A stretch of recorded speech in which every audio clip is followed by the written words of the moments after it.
when did you get the bodies of your brothers? Well, the remains of my brothers were transferred from Serbia in 2002.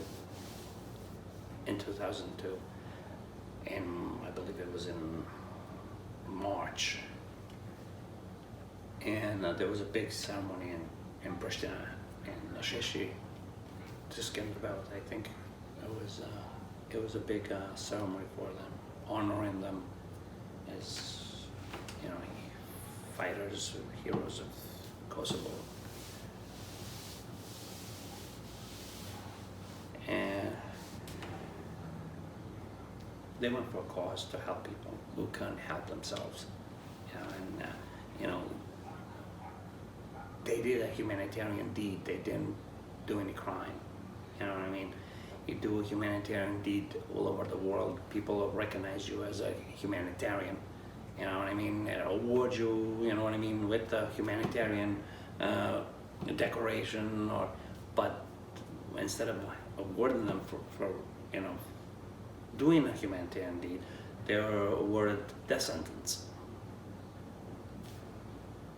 So it's ridiculous. It's ridiculous that Serbia has it. You know, to this day, it doesn't care. It doesn't care. And this is a country that's trying to go into the EU. You know, and then you have, believe it or not, the EU does know exactly Serbia's plan.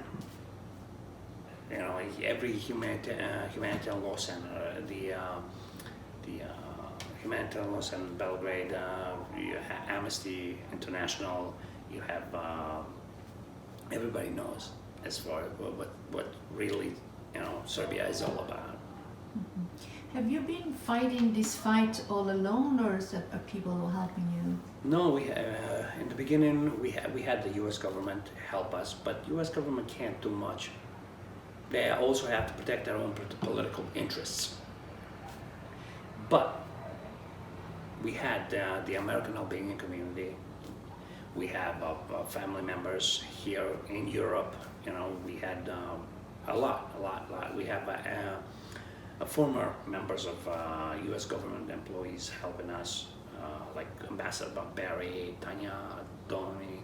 We have a lot. You know, they were, you know, assisting us with. You know, as I said, the American Albanian community is helping, assisting us. You know, and we have full support of the Kosovo government. You know, so it's just the will and power of Serbia to bring justice. Not only my family. There's almost 1,500 people more missing. There's 15 more people. You know, it's not only my family that's suffering. You know, there's a lot more, and Serbia chooses not to acknowledge.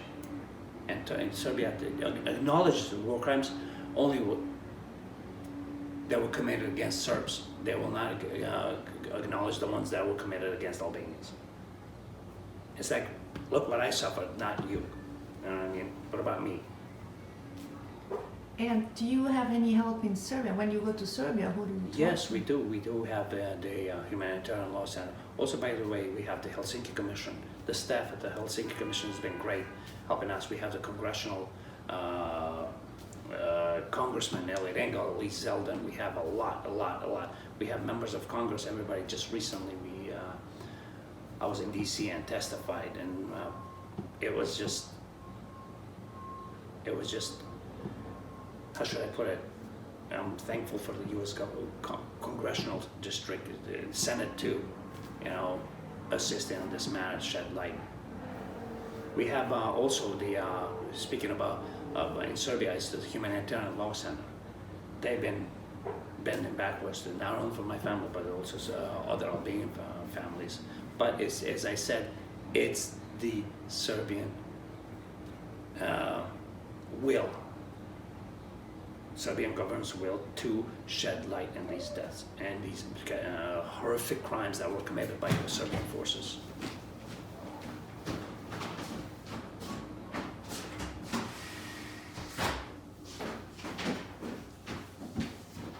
You have a lot of memories of your brothers. Can you tell us? We always hear talking, of course, about them as the three brothers who went, fought, then helped someone who needed help, and then they were brutally killed and lawfully killed. But what were they? I mean, Agron. I mean, it was Agron was the oldest, right? No, Uli was the oldest. Uli was the oldest. Agron was the second. Mehmet was the youngest one of three.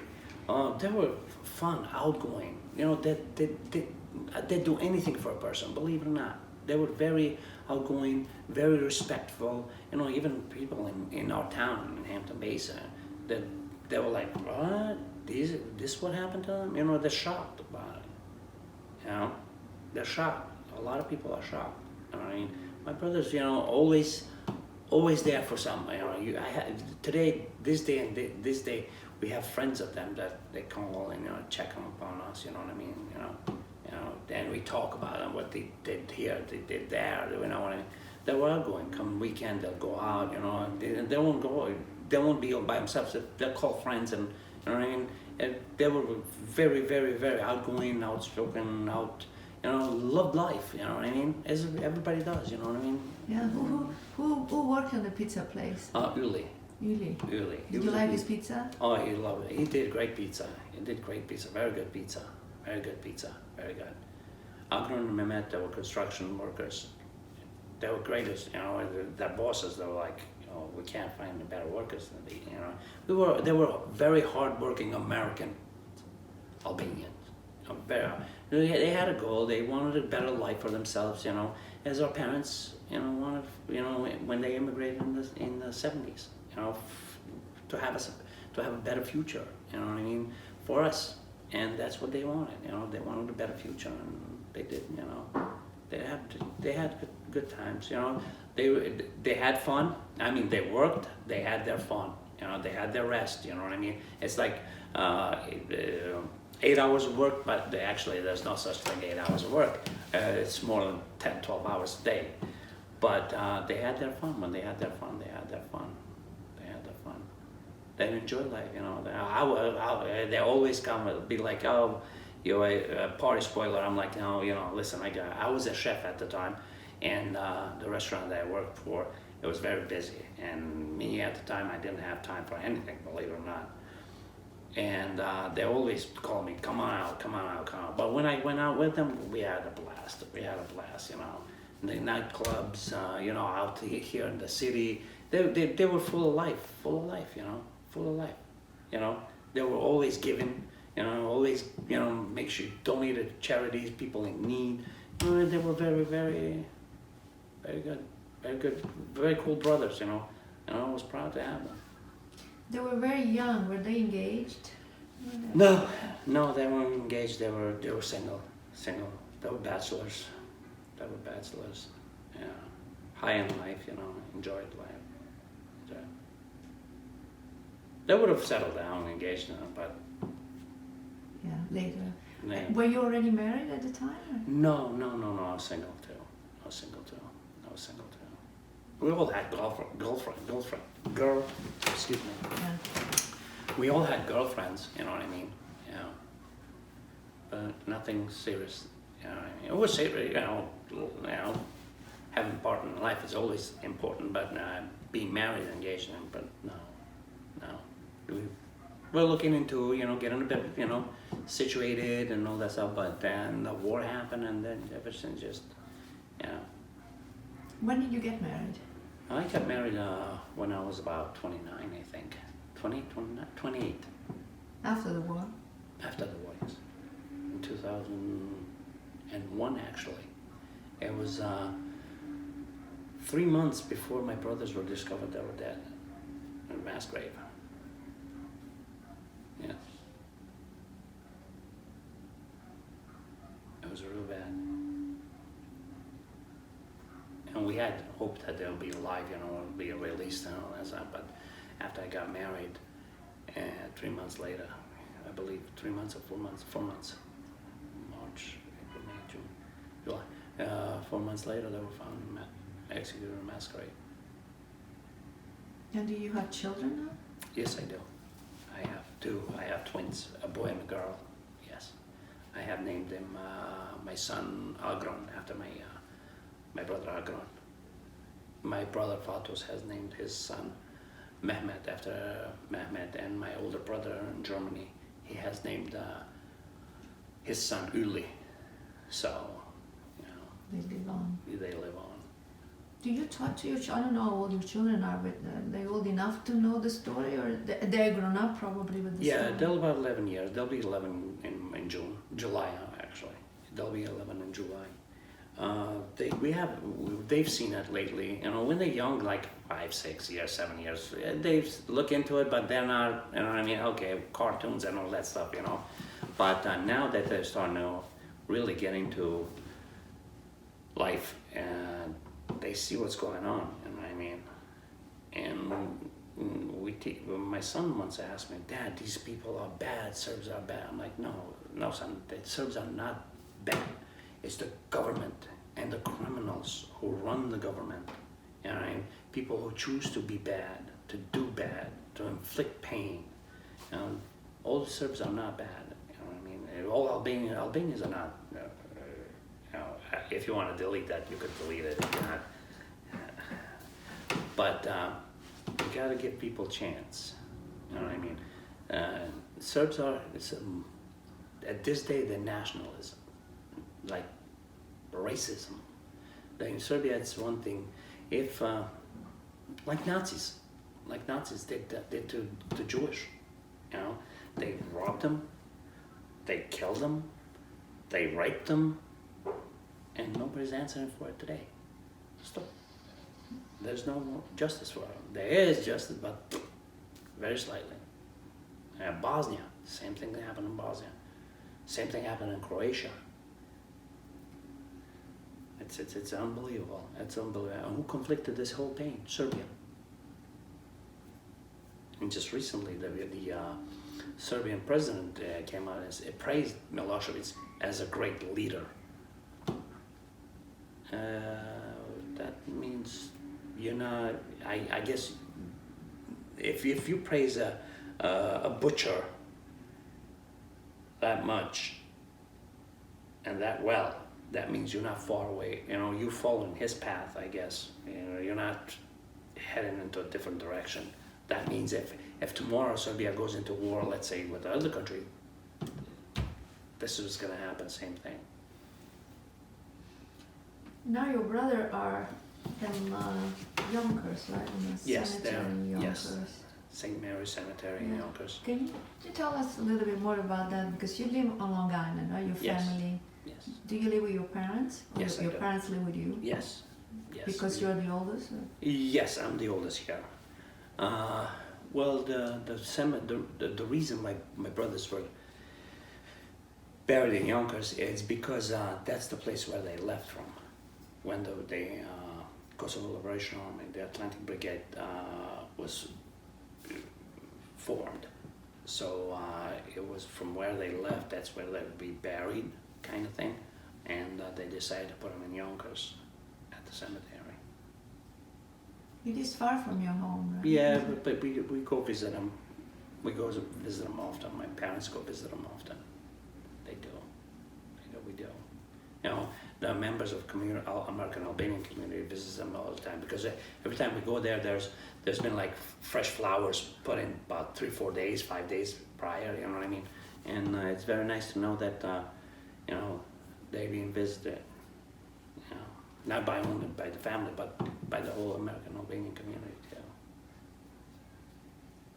Do you think you're gonna ever get justice? Well, we for sure.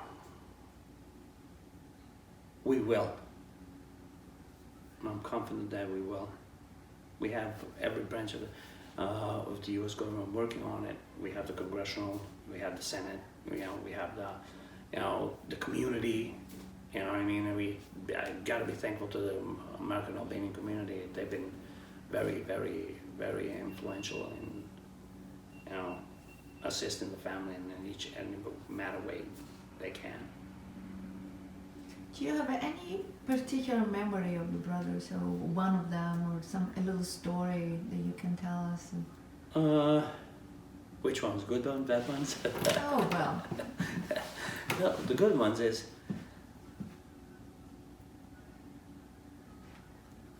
they enjoyed soccer. We enjoyed soccer. We enjoyed sports. You know, we used to play, and we used to go actually to this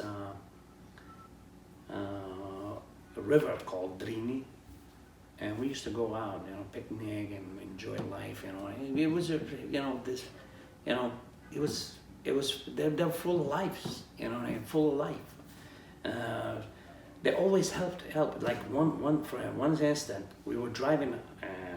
This before they went to war, here in New York, in Long Island. It was pouring rain. I mean, it was pouring. You couldn't see 2 feet in front of you, and there were two elderly gentlemen and a lady. I believe the car. It was an Oldsmobile. They had the old Oldsmobiles, and from the rain, I guess they must have hit a puddle, and the car shut down. And the guy just had the flashlights going on, and there was nobody in the street. And we were going out to 7-Eleven, pick up a cup of coffee, and all of a sudden my brother's like, stop. I'm like, what's going on? And we're not knowing, there were a cop car about a quarter of a mile, and right in the middle of a stoplight, I made a U-turn. He's like, make a U-turn, let's see what's going on over here. I'm like, leave it alone, you never know what's going on, you know, you might get in trouble. You know, trying to help people, you might get in trouble. This is America, relax. And he's like, no, let's turn around. Okay, we pull it up and go up front and we go knock on the, I mean, it was pouring. I mean, you couldn't see 2 feet in front of you. And these elderly people, like, oh, my car stalled, I can't start it. Okay, we pop the hood, and all of a sudden the cop comes in. I'm like, oh, we're gonna get a ticket now. This is gonna happen. And then I had the jumper cables, and we went in, jumped it up. They started up. We made sure we followed them through. You know, the cop pulled up, put the lights on, and he's like, "What's going on?" I'm like, "The guys got stuck in one of these." And I thought we were gonna get a ticket, but he said, "No, thank you very much, guys, for doing it. You know, a humanitarian deed. Thank you." I'm like, "Oh, good, great." I was like, "All right, I'll take the ticket before." He said it. He's like, "No, thank you very much for helping me." I'm like, "If you got stuck, what do you want me to do?" And he's like, no, thank you very much. You know, he thanked us, and you know, the elderly just went on the way. You know, as I said, my brothers were full of life, full of goodness. You know what I mean? Full of goodness. You know, they never knew how to inflict pain or harm to anybody. You know what I mean? They were good-hearted people. You know, very good-hearted people. You know, but. Did you ever get mad at them? Because you're the oldest, right? So oh, yeah, of course, if you get mad, you know, you disagree, you know, you agree to disagree, you know what I mean? But it was like in the moment, you know what I mean? We're mad at each other right there, and you know, for stupidity. You know, now I'm doing this, I want to go do that, you know. Now, you know, we plan to go out to Manhattan. You know, oh no, I don't want to go to Manhattan, I want to go to Montauk, you know, for example. Oh, come on, I'm like, we planned this stuff, you know, what's going on? And then all of a sudden, 5 minutes later, we agreed to it, and everybody, you know, on their way, you know. It wasn't bad. who won the argument? You or them? Well, you know, we were very, very, very caring for one another's, you know, everybody, one another, you know what I mean? We were, okay, we'll do this, you know what I mean? You know, we try to get everybody, you know, everybody happy, you know, make everybody happy, you know. Okay, we're doing this weekend, but we got to do this next weekend. How's that? Okay, we'll do it. You know what I mean? And everybody agreed to it. Yes. Okay. Good. Gone. You know. We never stayed mad at each other. There was no reason. You know what I mean? We shared the house together all with my dad. You know. They were perfect kids. They were perfect brothers. You know what I mean? My parents were proud of us. You know. I'm proud. I was proud of them. You know what I mean? Because I spent most of the time with them. I was like a parent too, you know. But I'm like, okay, you know.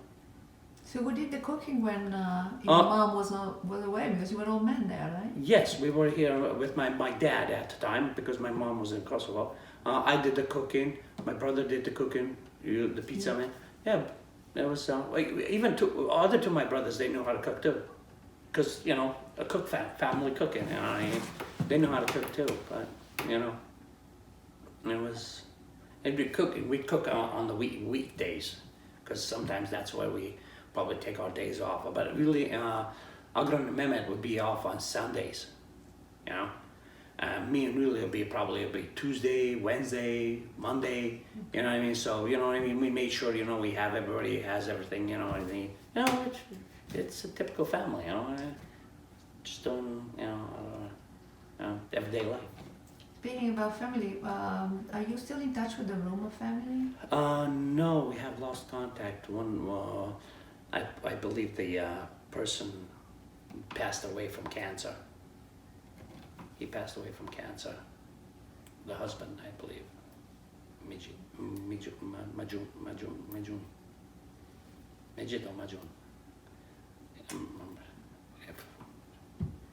You know, but the things you know, names, I'm bad with names, believe it or not. That's the American side. Yeah, You're American. We're American. No, it's not American. It's too much. I have too much involved in life. You know what I mean? Too much going on. You know, it just if I see the person, you know, facially, I recognize him. But with names, I'm just like stop talking because I don't know who he is or she or whatever. But if I see it in person, you know, I have a good memory like that. But not, names is just to be like, oh God, you know. I know there is something now that is really upsetting you and your family and all the people who fight for justice for your brothers. Can you tell us a little bit more what's going on?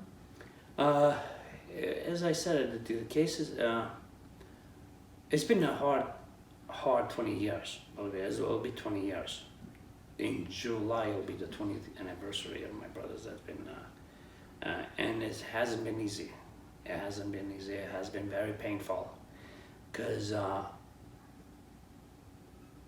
it gets repeated over and over and over and over and over again. You know, it's like pouring salt in an open wound. You know what I mean? But that doesn't hurt us. That just gives us motive, gives us strength to keep going, keep moving forward, and hopefully justice will prevail. Hopefully justice will prevail. What do you do every anniversary? Do you commemorate? We commemorate, we go to the cemetery, you know, every year we go, you know, sit down with family, dinner, you know what I mean, and remember them, talk about them, you know what I mean, and which is, it doesn't bring you any closure, but does help a little, you know what I mean, knowing. But it inflicts, as I said, it does hurt more. It does hurt, you know what I mean? It does. But you know, stop fighting. What about this petition that is going on? The petition, we are fighting, the petition is for trying to stop a war criminal who was responsible for my brother's deaths. When I say my brother's death, he was the one who also, when I say about my brother's death, he's the one who ordered my brothers to be taken from the prison. Early on in the conversation, we spoke about the woman neighbor waiting at the prison when he was told they already left. They already took him to the border, you know what I mean? He was the one who got on the other side of it. Vladimir Georgiev was the one who ordered my brothers to be taken from the prison to other side of the Serbia in Petrovo Selo. And we are petitioning that he shouldn't be released because of his involvement in my brother's murder, and also for the much more mass graves that haven't been uncovered. Just recently, a mass grave in Rudnica was discovered, and he is responsible for it, but he hasn't been charged for it. So he has to face the consequences. He has been charged only with the mass graves that have been discovered. He hasn't been charged with the rest of these mass graves that still exist today in Serbia, which almost 1,500 people are missing. Today, the loved ones in Kosovo don't know their whereabouts. You know what I mean? They can't get closure. They're only constantly living in pain. You know, understandable if they have their remains and they know where to bury it, and they could go and moan to them. But they don't have even that. This is a crime within a crime that Serbia has committed. And it's not allowing the people of Kosovo, my family, to moan. It's continuing with conflict and pain. Yeah, I understand. And this criminal should be held accountable for his crimes. He's the one, 100%, no doubt in my mind, he's the one who committed, who ordered all these mass graves to be spread out to Serbia. There's 1,500 people missing still. This is 1,500 families. They don't know where, they don't have no closure. They don't have a place to moan. They go in and moan in an empty grave. But I guess it doesn't bother Serbia, because Serbia, I guess, is still enjoying the pleasure of the pain as being conflicted on Albanian people. What gives you and your family, your mother, your father, more comfort? Justice. Justice. Justice. That one day we'll see that justice will prevail. And no doubt in my mind that will. It will. If President Vučić wants his legacy to be well known as a great president, he has to finish this up. He has to finish what he started. He has to. Just recently I was watching him in the news media. He knows he's crying about everybody what's going on, but the surrounding neighbors are not allowing Serbia to move forward. It's not that. Serbia itself is not allowing himself, with these political criminals, organized crime. He has gathered organized crime leaders, he has gathered war criminals into his party. And what do you think? You think with that kind of people in your party, they want to move in forward to the EU? No, that's just an excuse that you blame your surrounding neighbors. It's their fault that the Serbia not moving into the future. No, it's your own fault. You're the one who holding Serbia back. It's not your surrounding neighbors. Because believe it or not, surrounding neighbors, the US is all up for it. Germany is all up for it. Austria is all up for it. Everybody's all up for Serbia to go into EU. But he's the one holding his own country back. And blaming the surrounding neighbors that they're the problem. That's not the problem. They're not the problem. You are the problem. Vučić actually is the problem. I asked you the questions. Do you want to add something? Do you feel like? No, I'm pretty confident. What do you think? How was it? I think it was good. Yes. If you think. Thank you so much. Well, I'm glad to be here. Thank you very much, Anna.